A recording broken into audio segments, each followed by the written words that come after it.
अब आज कोई बीजेपी का एक लीडर बोल दिया कि अगर हम हैदराबाद का बल्दिया इलेक्शन जीत गए तो पुराना शहर पाटापट्टनम में सर्जिकल स्ट्राइक करेंगे।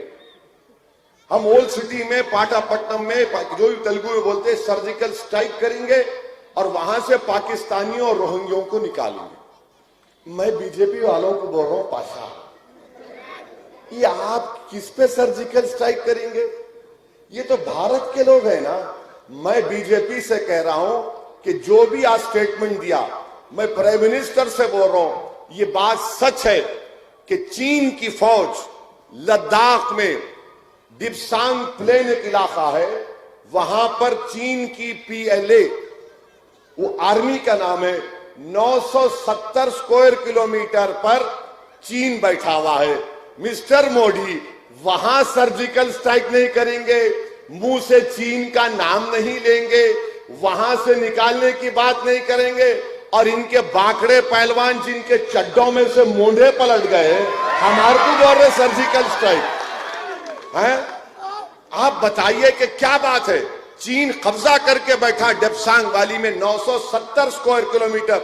नहीं, हम यहां पर, अच्छा ये बताइए, आपकी हुकूमत है, अमित शाह होम मिनिस्टर है, इतने कमजोर है होम अमित शाह, इतने वीक हैं, कितने पाकिस्तानी है बताओ?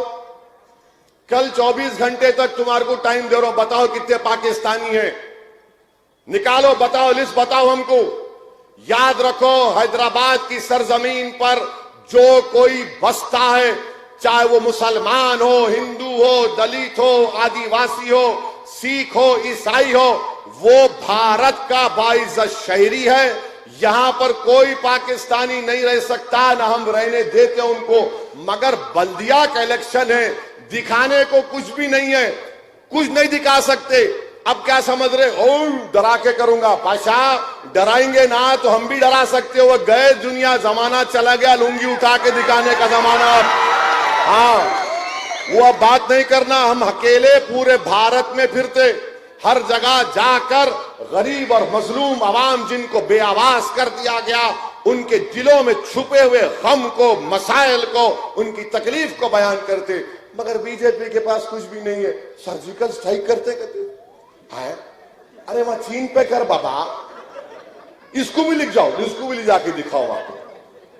मन नहीं, क्या करेंगे? अरे इलेक्शन है, ये जमहूरियत में इलेक्शन है, वो निकालेंगे। अच्छा, एक और मौसूफ है, आकर उन्होंने बोल दिए मंजलिस को वोट दिए तो मुल्क के मफाद में नहीं है। क्यों पाशा? मुल्क तुम्हारे बाप का है, हमारा नहीं है। और हमारे बाप का मुल्क है ये, हमारे अब्बा का मुल्क है ये। कैसे है बोलो? कैसे हमारे अब्बा का मुल्क है? नहीं मालूम तो सुनो, अब सुनो, इसके बाद कल से फिर चर्चे होंगे अपनी बात का कि भोलकपुर में बोले बोले बोले बोले बोले बोले क्या करते कर लो, बैगन को बोलो, बोले बोलिए। अब्बा का मुल्क कैसे है? अब्बा का मुल्क इसलिए है कि हमारे अब्बा, आपके अब्बा, हमारे अब्बा के अब्बा के अब्बा के अब्बा के अब्बा को ऊपर तक हजरत आदम अलैहिस्सलाम को जब अल्लाह दुनिया में भिजाया तो हजरत आदम पहला कदम हमारे मुल्क में रखे। तो अब्बा की जमीन हुई नहीं हुई? अब अब्बा की जमीन में से हमारे का कोई हक छीन सकता? तो सुनो बीजेपी वालों, जब तक दुनिया कायम रहेगी, जब तक सुबह कयामत नहीं होगी, भारत में मुसलमान बाइज्जत शहरी रहेगा। और सुन लो मेरी इस बात को कि इस मुल्क की आजादी में आरएसएस ने कोई रोल अदा नहीं किया था। ये अंग्रेजों से मिले हुए थे, अंग्रेजों की गुलामी कर रहे थे, खत लिख कर भिजा रहे थे। सुबह कयामत तक हम मुजाहिदीन आजादी की कुर्बानियों को रायगा नहीं जाने देंगे। अगर इस मुल्क में हम उन मुजाहिदीन आजादी के जानशीन बनकर भारत के इस संविधान को, आइन को, तिरंगे को ऊंचा करके अपने हुकूक की लड़ाई हम लड़ रहे हैं। आज मंजलिस जो लड़ाई लड़ रही है वो हिस्सेदारी की लड़ाई है। वो हम चाहते हैं कि इख्तिदार में हमको हिस्सा मिले। हम ये नहीं चाहते कि कुर्सी पे जाकर बैठ जाएं। हम ये चाहते हैं कि कुर्सी होगी, एक नहीं होगी, 2 कुर्सी होगी। अगर केसीआर एक कुर्सी पर बैठेगा तो दूसरी कुर्सी पर आपकी तरफ से असदुद्दीन ओवैसी बैठेगा और आंख में आंख डालकर मजलूम आवाम के मसाइल की बात करेगा। मगर बीजेपी को समझ में नहीं आ रहा। अच्छा, तीसरा कोई आके बोल दिया कि यहां पर रोहिंग्या है। मैं तो कल ही बोला 24 घंटे का टाइम दो, 1000 नाम बताओ होटल लिस्ट में, वो भी नहीं बता सकते, कुछ नहीं बता सकते। किस किस को पकड़ पकड़ के लाके उतार रहे हैदराबाद में, उन्हें आ रहा, इन्हें उतर रहा, उन्हें एक बात, इन्हें एक बात। अरे भाई साहब, ये बल्दिया का इलेक्शन है और आप यकीन जानो इंशाअल्लाह ताला बीजेपी की दाल नहीं गलने वाली है। ये मकसद क्या है इनका कि लड़ाया जाए, लोगों में एक किस्म का दुश्मनी पैदा किया जाए। 6.5 साल हुआ तेलंगाना बनकर, आप मेरे को ईमानदारी से बताओ क्या कोई फसाद हुआ हैदराबाद में? इसमें बड़ा क्रेडिट जाता है हैदराबाद की आवाम को, पुलिस को भी जाता है और मजलिस को भी जाता है कि हमने शहर के अमन को जिंदा रखा, शहर के अमन को मजबूत किया। अब कोई बीजेपी का बोल रहा ओवैसी को वोट दिए तो यूं जिन्ना है कहते। बाबा तेरे को जिन्ना के बारे में मालूम भी? कल का बच्चा है ये, छेपीती का शेरवा। ये क्या बोलते हम लोग, चूरपुर बोलते हैं। अब उन्होंने आके बोल रहे हौले हो गए क्या लोग?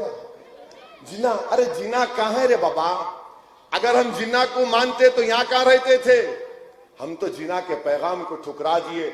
हमने कहा कि हम जिन्ना के पैगाम को नहीं मानेंगे। हम सन 57 की जंग आजादी में जो हमारे मुजाहिदीन आजादी ने, हमारे उलमाओं ने फतवा दिया था अंग्रेजों के खिलाफ जिहाद का, हम उस फैसले पर इस मुल्क को अपना मुल्क माने और रहेंगे यहां पर। ये तुम्हारे ये बबरबक्कियों से, तुम्हारे ये बेहुदा और अनाप शनाप बातों से कुछ फर्क पड़ने वाला नहीं है, मगर इनका फ्रस्ट्रेशन, इनकी बोखलाहट नजर आ रही है। बीजेपी ये नहीं बोल रही कि हैदराबाद को इतना अच्छा करेंगे। मैं एक ही सवाल करा मोदी से, तड़प गए लोग, ऐसा दिख रहा सीने पे सांप रोक रहा। कैसा पूछा है?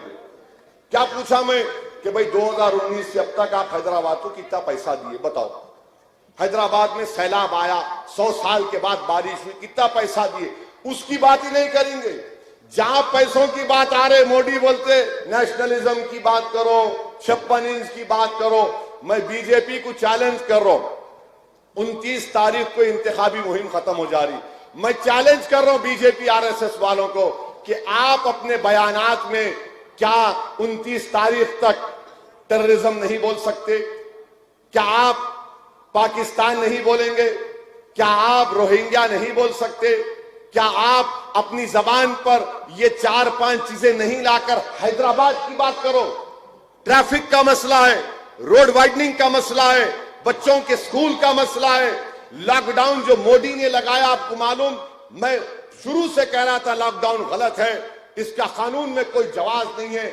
लॉकडाउन की वजह से, नरेंद्र मोदी के गैर कानूनी लॉकडाउन की वजह से कितने लोगों की नौकरी चले गई मालूम आपको? इनफॉर्मल सेक्टर में, फॉर्मल सेक्टर में 10 करोड़ लोगों की नौकरी चले गई, 10 करोड़ नौकरी की, लाखों लोगों की तनख्वाहें कम हो गई। इस पर बात नहीं करेंगे बीजेपी बात करेंगे ओवैसी। यानी जो कोई भी गुफ्तगू शुरू होती है टीआरएस की, कांग्रेस की, बीजेपी की, मजलिस से शुरू होके दूल्हे भाई पे खत्म होती है। मैं मानता हूं इन सबका भाईजान मैं ही हूं, मगर वो मतलब नहीं भाईजान करे तो अलग निकाल दें। वो ने भाईजान अब वो क्या क्या सोचते सोचने दो, मगर इनको सिर्फ एक ही बात, मैं आपसे कह रहा हूं कि 1 दिसंबर को आप मजलिस को वोट दीजिए, और इसलिए वोट दीजिए कि मुल्क को मजबूत करना है। मुल्क में जो दुश्मन है, जो मुल्क को कमजोर करना चाहते हैं, उनके खिलाफ आप मजलिस को वोट दीजिए। होलकपुर की तरक्की के लिए मजलिस को वोट दीजिए। हैदराबाद के अमन को बरकरार रखने के लिए वोट दीजिए। हैदराबाद की इस गंगा जमुनी कंपोजिट कल्चर को मजबूत करने के लिए मजलिस को वोट दीजिए। और आप इस बात को जान लीजिए कि यह हैदराबाद है, यहां की उर्दू भी मुनफरिद है, यहां की उर्दू भी मुनफरिद है। आप जाकर कहीं पर, बिहार में कई मरतबा हमारे लोग गए थे, वहां जाकर बोले नको नको नको नको, वो बेचारे बिहार के लोग बोले क्या बोले साहब, बोला इन्हों बोले नहीं। अच्छा वो सवाल। अब आप जाके हैदराबाद की उर्दू में आप बोलते पानी नहा के आया है ना भाई, तो ये हमारी उर्दू भी मुख्तलिफ, तेलुगु भी मुख्तलिफ है, तेलंगाना की, हैदराबाद की तेलुगु भी मुख्तलिफ है। ये शहर की खूबसूरती है। और जो कोई भी यहाँ पे आता यहीं का हो जाता, और जो यहाँ पे आता वो हमारा मेहमान नहीं बल्कि हैदराबाद का हैदराबादी हो जाता। मगर अगर कोई ये समझ के आ रहा कि मैं काबिज हो जाऊंगा, कब्जा करूंगा, खुदा की कसम कोई कब्जा नहीं करेगा, ना हम करने देंगे, ना किसी को यहाँ पर काबिज होने का मौका देंगे। ये हमारा शहर है, ये आपका शहर है। और हैदराबाद का मुकाबला किससे मालूम आपको? उन लोगों से जो हैदराबाद को भाग्यनगर बनाना चाहता। तो हैदराबाद सारी दुनिया में मशहूर है। हैदराबाद में बाहर के ममालिक से इन्वेस्टमेंट आ रहा है, सॉफ्टवेयर की इंडस्ट्री में मशहूर है। ये लोग उसको उल्टा करना चाह रहे हैं। इसीलिए मेरी आपसे गुजारिश है कि 1 दिसंबर के दिन पूरे इत्मीनान और एतमाद के साथ अपना एक और मजलिस के हक में इस्तेमाल करिए। पतंग का पोलिंग बूथ में जाइए, बैलेट पेपर मिलेगा, बैलेट पेपर के ऊपर आपको पतंग का निशान दिखेगा। आप पूरे इत्मीनान और एतमाद के साथ आप मुहर को उठाकर उस पतंग के निशान के बीच में लगाइए और मारिए, ठप बोल के मारिए। उसके बाद पूरे गोरखपुर में सुबह से लेकर शाम में 5 बजे तक खाली हर घर से आवाज आना। क्या आवाज आना? क्या आवाज आना? क्या आवाज आना? जरा जोर से बोलो, नारे तकबीर, नारे